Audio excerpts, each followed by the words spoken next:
Assalamualaikum warahmatullahi wabarakatuh. Alhamdulillahirabbil alamin. Wassalatu wassalamu ala asrofil anbiya'i wal mursalin Sayyidina wa maulana Muhammadin wa ala alihi wa sahbihi ajma'in. Amma ba'd. Bapak Ibu dan para tamu undangan yang saya hormati, serta rekan-rekan dan sahabat El Mihrab yang berbahagia, pada malam hari ini kita berkumpul untuk mendiskusikan dengan tema seni sebagai kendaraan dakwah para wali. Yang pada malam hari ini ada dua narasumber hebat kita. Selamat malam Ustadz. Ya, sebelumnya saya akan memperkenalkan terlebih dahulu. Yang pertama ini ada Ustadz Abdul Manan. Beliau adalah pengasuh Majelis Taklim Asy-Syifa yang lahir di Demak pada tanggal 18 Oktober 1974. Alamatnya ada di Tawangmas, Semarang Barat. Moto hidupnya adalah mengabdi untuk agama sebagai tujuan utama. Apa kabar Ustadz? Ya, yang kedua adalah Ustadz Ipang Solo yang lahir di Solo pada 6 Februari 1976. Alamatnya ada di Pondok Pesantren Al-Madinah, Ungaran Barat, Kabupaten Semarang. Moto hidupnya adalah kalau bisa bermanfaat, kenapa tidak? Begitu ya Ustadz? Baik. Untuk mempersingkat waktu, sahabat El Mihrab, pada malam hari ini kita akan langsung saja bertanya kepada ustadz-ustadz, kepada narasumber hebat kita ini mengenai perjuangan beliau-beliau ini yang terjun langsung ke masyarakat dan dakwah menggunakan seni. Nah, yang pertama langsung saja kepada Ustadz Abdul Manan, kami silahkan untuk menyampaikan suka dukanya, kemudian perjuangannya bagaimana Ustadz? Ya, Assalamualaikum warahmatullahi wabarakatuh. Alhamdulillah.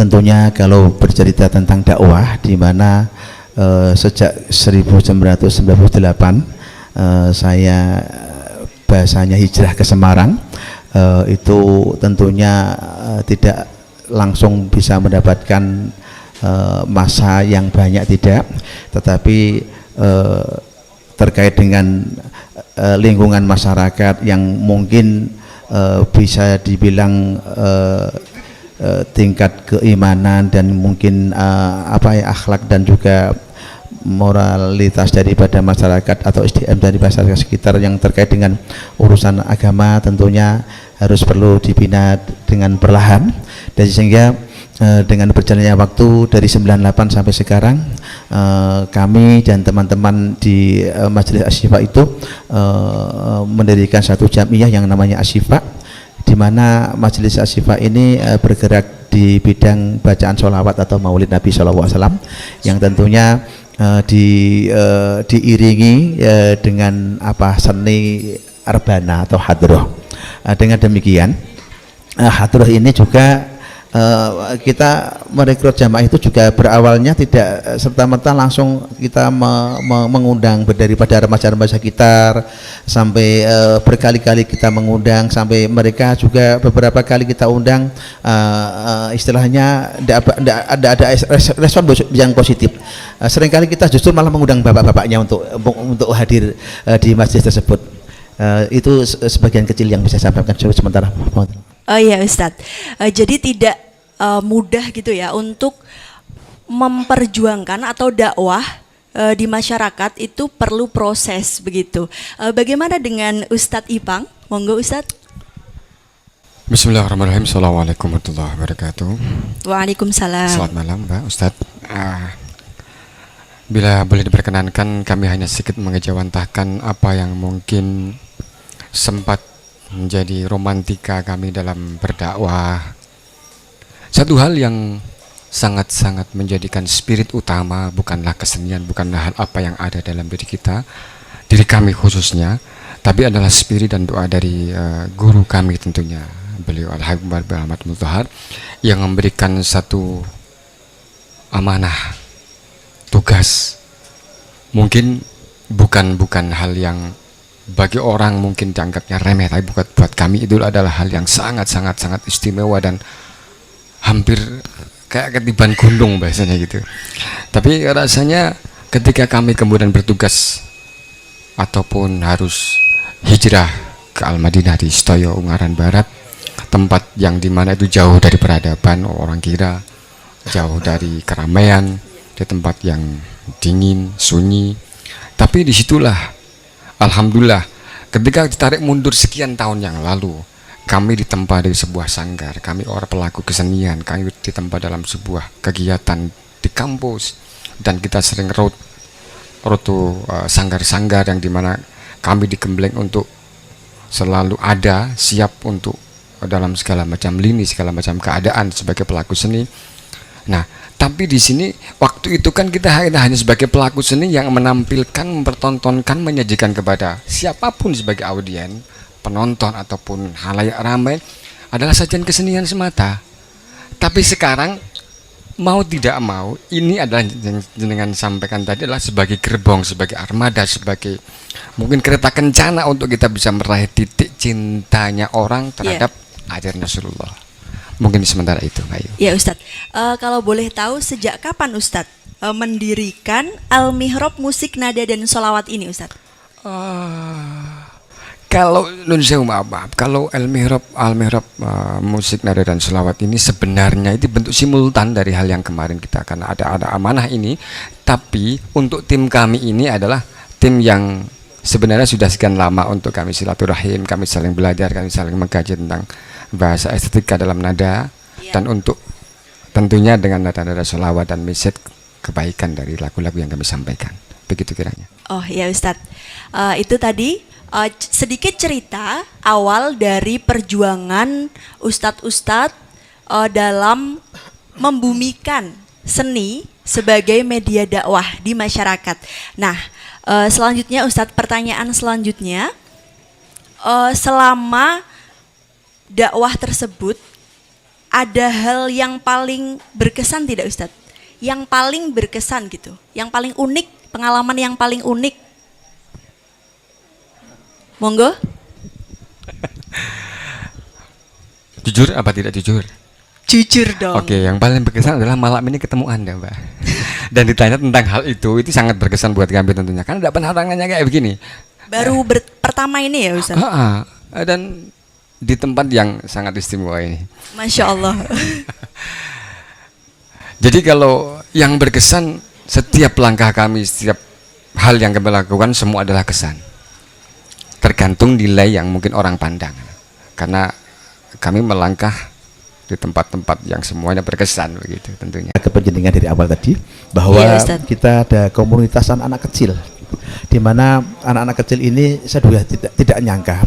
Awalnya mereka kita ajak untuk membaca sholawat dari beberapa anak yang hadir di masjid. Sekarang hampir 100-an anak yang hadir tiap malam Jumat ba'dal maghrib itu.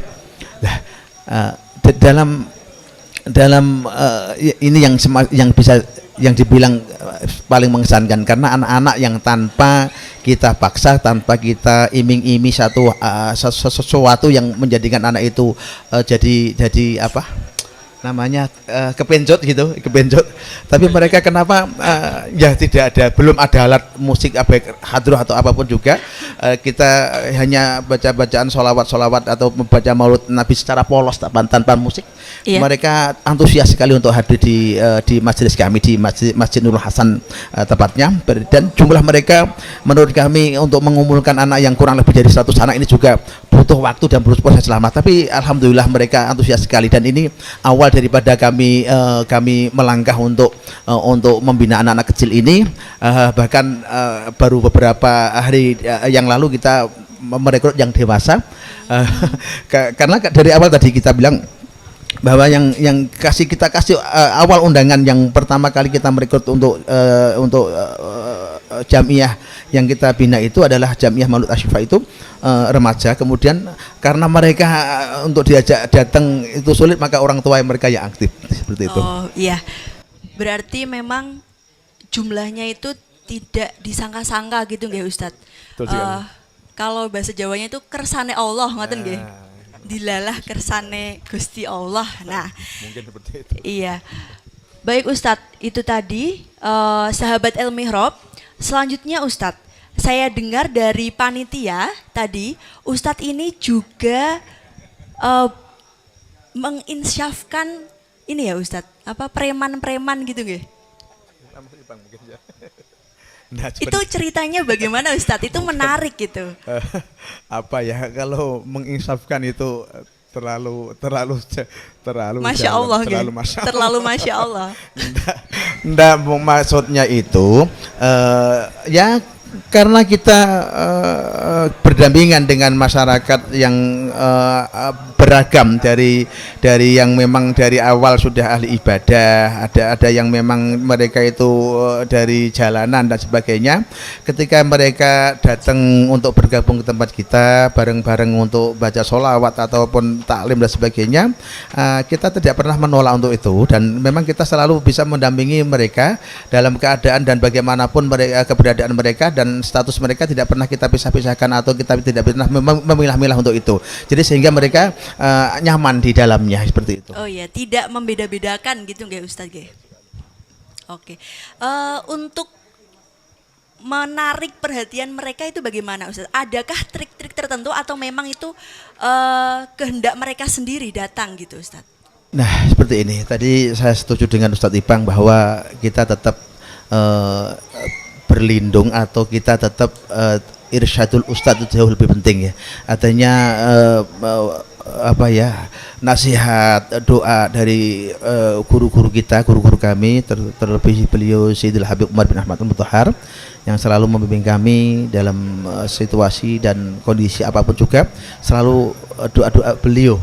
Lah, kalau menurut saya yang sangat mengaruh sekali adalah doa-doa dari beliau-beliau, terutama para habaib. Jujur saja, setiap selama Ramadan ini, bahkan di Khadijah Ramadan atau di lain Ramadan, kita memang suka untuk menghadirkan para habaib untuk memberikan tausiah, nasihat untuk kami semuanya, sehingga nur, cahaya nur dari beliau-beliau secara nasab juga tidak diragukan lagi sampai Rasulullah SAW. Secara ilmu beliau juga tasal sampai Rasulullah SAW. Maka saya selalu mengajarkan kepada jamaah kami untuk selalu ngalah berkah kepada beliau-beliau seperti itu.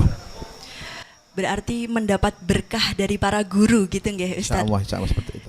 Oke Ustadz, pertanyaan selanjutnya, apakah Ustadz pernah merasa lelah gitu selama menjalankan atau menggeluti dakwah melalui seni ini? Mungkin dari Ustadz Ipang terlebih dahulu.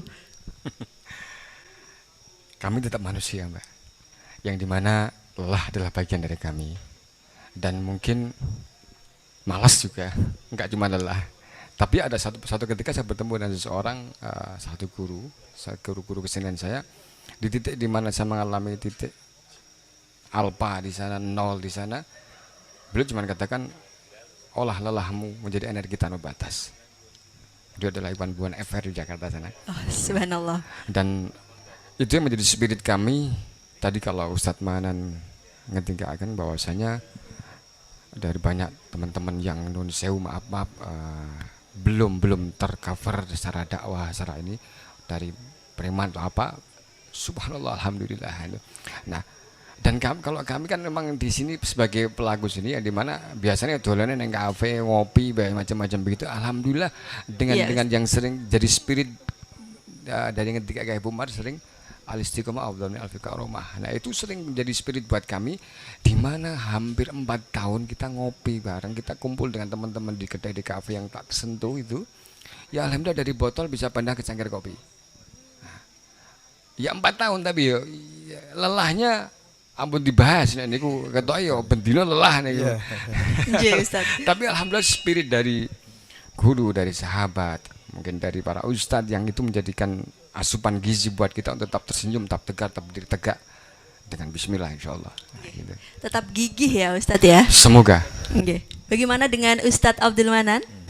Sama sebenarnya. Yang terus terang kalau Ustadz Ipang ini kan di tempat yang apa ya, kalau kita bilang orang Jawa ora ono bolone gitu Ustaz ya, Rakno bolone. Tapi di tempat kami juga banyak teman, banyak bolo, banyak yang mensupport, banyak yang memberikan semangat juga. Dan memang kalau dicerita tentang lelah yang memang lelah sekali, artinya kita juga harus bisa membagi waktu. Kadang di TPG, kadang harus ngajar-ngaji ba'dal maghrib, kadang juga yang namanya juga kita sebagai pelayan masyarakat Ustadz ya Ustadz, makanya kita bismillah, karena berkat doa-doa daripada guru-guru insya Allah lelahnya akan menjadi hilang dan lebih semangat lagi, karena dari moto tadi pokoknya hidup kita ini adalah untuk kita mengabdi untuk agama, untuk li'ila'i kalimatillah insyaallah, seperti itu. Nggih. Oh ya Mbak, sebentar, kalau boleh saya motong, bahwasanya Iya Ustaz. Sedelo meneh. Nah, kalau ada hal yang menggelitik ketika Ustaz orang ketika di tempatnya ramai, tempat kami jauh dari peradaban. Tapi satu sisi Indonesia ada maafkan bahwasanya memang berat juga kita di tempat sunyi ini, kadung sunyi, kadung anyep, kadung dingin itu udah ditemu lagi kalau rusak males, apalagi hawa di mancal kemul untuk utang itu susah.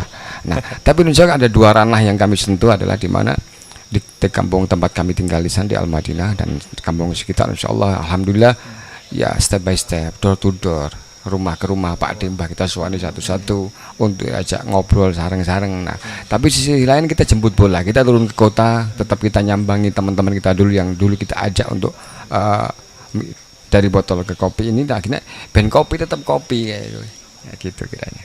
Oke Ustaz. Jadi seperti itu sahabat El Mihrab, perjuangan dakwah dari para narasumber kali ini. Masih ada beberapa pertanyaan ini Ustadz. Mungkin yang terakhir ya sahabat. Wah, seneng kalau begini saya. Yang terakhir ya. Sama, kita juga seneng.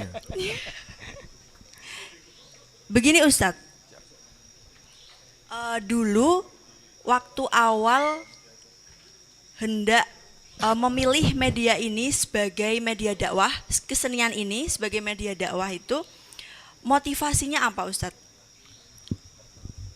Motivasi utama gitu. Sebenarnya kalau tentang motivasi, karena memang kami bercimpung di dunia kesenian, Mbak. Dari teater, tari, musik, seni rupa, kita terjun di dunia itu. Nah, cuman di mana titiknya waktu itu kita merasakan ini kok nggak ada manfaat gitu loh. Oh nah, iya. Dan satu hal yang tadi ada kawan vokalisa namanya Mas Nawir, tadi itu beliau dididik di sebuah sanggar namanya Teater Asa. Di Sanggar Teater Asa ini ada sebuah slogan, adalah di mana dikatakan puncak berkesenian adalah pengalaman spiritual. Oh iya. Jadi ketika orang ini kok kadang di mana titik kayak nemu apa-apa dengan seni, iki melapo kehampaan gitu ya Ustaz. Alhamdulillah waktu itu saya ketemu dengan seseorang yang sampai sekarang alhamdulillah, dulu ada Habib Rizal Sahab, ada Umar Mutar, yang di mana di situ dari situ kita kemudian dengan ucapan bismillah, dengan langkah sing yang mungkin rotok terseok-seok, tapi karena tetap dipandu sama guru-guru, disupport sama teman-teman, diatur dari peradaban di tengah kota, alhamdulillah. Dan juga alhamdulillah juga yang paling sangat-sangat kami bahagia dan adalah teman-teman pelaku seni kami ini, termasuk tadi yang juga tampil di sini, itu kita repoti untuk tetap kita sengguyung bareng untuk ayo iki kita armada, kita gerobak, yuk dadekno kereta kencana untuk bisa meraih satu keistimewaan dengan berkah sholawat, berkah manfaat derek guru ya gue. Begitu Mbak. Insyaallah ya Ustaz. Jadi memanfaatkan potensi yang ada dalam diri kita gitu nggih Ustaz ya. Masya Allah. Bagaimana dengan Ustadz Abdul Manan? Sebenarnya jiwa saya itu bukan jiwa seni Pak, cuman dengan berjalannya waktu, dengan berjalannya waktu, ketika dakwah melalui media jamaah hadroh, di mana hadroh itu seni juga ya, seni juga sebenarnya. Awalnya kita berjalan awalnya dengan berjalannya waktu, jamiah yang lama kelamaan kita kumpul kado kepada mereka, kemudian kita ajak mereka untuk bersolawat, membaca maulid, artinya muncul di hati ini untuk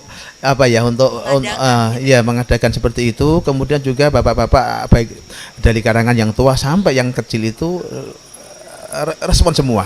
Jadi mau tidak mau akhirnya kita juga jadi orang yang suka seni juga dengan berjalannya waktu itu, betul waktu juga. Oke, Ustadz. Baik, terima kasih Ustadz. Mungkin ada satu hal yang ingin disampaikan kepada sahabat El Mihrab dari Ustadz Abdul Manan dan Ustadz Ipang terkait dengan bagaimana kita tetap menguri-uri budaya, bagaimana kita tetap membumikan seni ini sebagai media dakwah, begitu Ustadz. Mungkin satu kata atau satu kalimat, satu buku atau ayo begini. Kalau kami menjalankan, setidaknya kami lahir dari budaya, kami hidup di negeri yang berbudaya, kami ada di tanah yang sangat-sangat berbudaya dan sangat berestetika. Maka kenapa tidak? Ini budaya kita budidayani, estetika, keindahan. Semua orang tidak ada yang tidak suka hal yang indah, mesti senang indah. Wong ayu indah, wong ganteng indah, semuanya indah. Sing indah itu mesti senang. Maka hal yang menyenangkan ini kita bawa, kita sebagai apa namanya, kalau orang Jawa rasukan baju untuk kita melangkah untuk mencapai titik yang lebih indah. Tentunya dengan mengharap berkah dari guru yang selalu membawa keindahan amin, juga. Amin. Iya, jadi membudidayakan budaya gitu ya teman-teman. Monggo Ustadz Abdul Manan. Ya, langsung kita garis bawahi saja Ustadz. Innallaha jamilun yuhibbul jamal. Allah karim. Kalau sesuatu Allah itu innallaha jamil. Maka Allah suka dan senang sesuatu yang indah-indah, hal yang indah-indah, termasuk dakwah yang dibarengi dengan seni, yang dibarengi dengan seni dan segala macam itu. Tentunya ini yang bisa saya sampaikan. Terima kasih. Baik, terima kasih. Saya sampaikan kepada narasumber dan seluruh teman-teman sahabat El Mihrab serta tamu undangan pada malam hari ini atas partisipasinya sehingga acara ini bisa berjalan dengan lancar. Alhamdulillah. Semoga diskusi pada malam hari ini mendatangkan manfaat bagi kita semua. Saya mohon maaf selaku moderator apabila ada tutur kata yang kurang berkenan di hati para hadirin dan sahabat El Mihrab semuanya. Wabillahi taufik wal hidayah, waridha wal inayah, wassalamualaikum warahmatullahi wabarakatuh.